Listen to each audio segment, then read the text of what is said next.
طيب, chapter 56 باب لا يسأل بوجه الله إلا الجنة. Nothing but Jannah should be asked for by Allah's face. Jabir radiallahu anhu narrated that Allah's Messenger sallallahu alayhi wa sallam said, لا يسأل بوجه الله إلا الجنة. Nothing except Jannah, paradise, should be asked for by Allah's face. Reported by Abi Dawood. Meaning that if you use in your dua Allah's face, wajhullah, do not ask by the face of Allah subhanahu wa ta'ala anything but Jannah. Why? This is the way of exalting Allah subhanahu wa ta'ala. The face of Allah subhanahu wa ta'ala, it is the most precious need that a believer wants to ask for, is to see Allah subhanahu wa ta'ala in the day of judgment. For the believers to see Allah subhanahu wa ta'ala, this is the highest level of reward. There is no more reward and more joy for the people of Jannah than seeing Allah subhanahu wa ta'ala. So as a result of that, this is the highest level, this is the most rewardable thing, right? As a result of that, even a person should not ask Allah subhanahu wa ta'ala by his face for anything other than Jannah, which is the highest thing to be asked.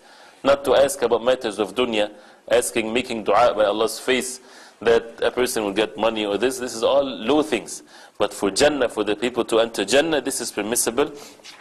As the Prophet ﷺ said, why? Because when they enter Jannah, they will get to see the face of Allah subhanahu wa ta'ala, and that means Allah subhanahu wa ta'ala is pleased with them. And this is, of course, it shows the respect that a Muslim has to the names and attributes of Allah subhanahu wa ta'ala. And Jannah, to enter Jannah, it's as a result of having this tawheed in the hearts and the perfection in the heart. And the face of Allah subhanahu wa ta'ala is one of the attributes of Allah subhanahu wa ta'ala, that we believe in it, and nothing is the like of Allah subhanahu wa ta'ala, so we do not resemble it to the attributes of the human being. So this states the fact that Allah subhanahu wa ta'ala has a face that fits His Majesty subhanahu wa ta'ala, and again nothing resembles Allah subhanahu wa ta'ala, and we have to believe in it. And so تفضل.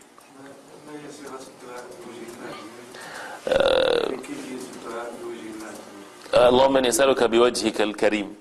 Oh Allah, I ask you by your face for such and such. So the only way that is permissible, you say اللهم إني أسألك بوجهك الكريم أن تدخلني الجنة. This is permissible. To say, oh Allah, I ask you by your face that I would enter Jannah. No. Can we ask Allah subhanahu wa ta'ala by His face to protect us from the hellfire?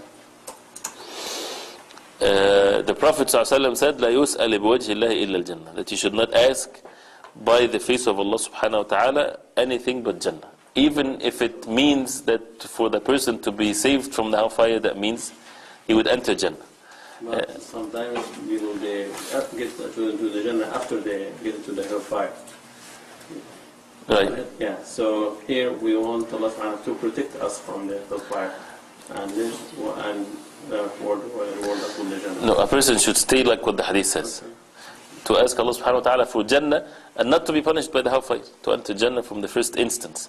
But to keep it as the Prophet ﷺ said, do not ask, even if it refers to that of course, if a person is protected from the hellfire, that means he would enter Jannah, still he should stay like what the Prophet ﷺ said.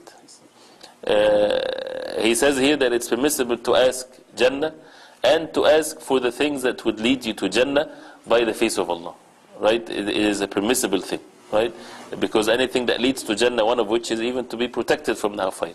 But definitely it's the best to keep it as the Prophet ﷺ said, to ask Jannah only.